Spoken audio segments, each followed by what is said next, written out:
Hi guys, welcome back to my channel Lush Gardener. So I had a question about how to take care of pups, and I realized that probably I've not made a video on it, or maybe I have, but I'm not very sure.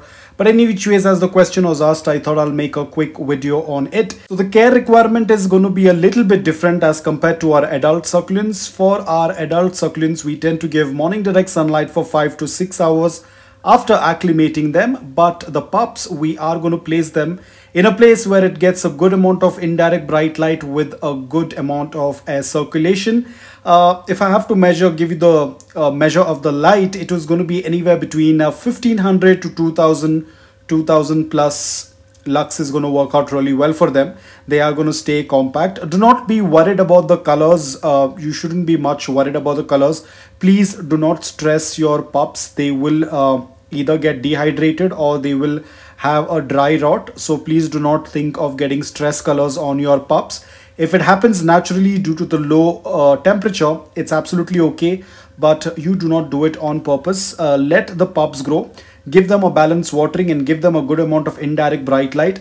Again, I do not personally use any fertilizers, but if you are a person who tends to use fertilizers, depending upon what variety it is. For example, these are graptovaria titubans, which means that they are dormant during the summers. So of course, you shouldn't use fertilizers on dormant succulents. But let's say if this was an echeveria pup, and if you are a person who wants to use a little bit of fertilizer, then you can go ahead and give a very weak strength of fertilizer diluted in water and then provide it to your pups. But even if you don't use, it's absolutely okay. I haven't used any fertilizer for my graptovaria titubans.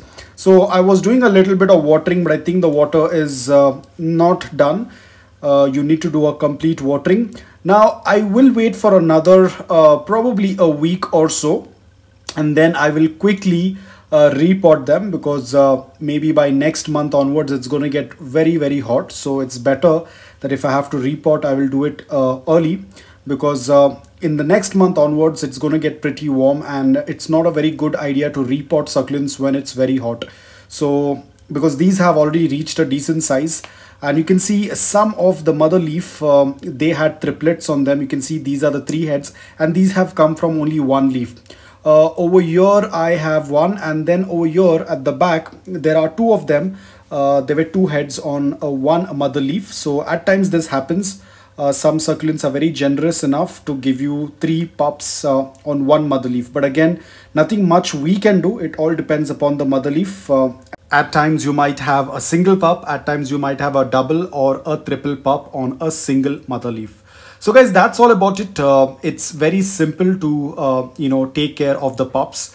All you have to do is just keep them in indirect bright light, give a balanced watering, and the most important thing, do not keep the soil of your leaf propagation underwatered excessively. It can damage the pups. So guys, that's all about it. I hope that this video was helpful to you. If it was, please hit the like button. If you're new to my channel, please consider subscribing to it. Until then, take care, stay safe, and keep propagating.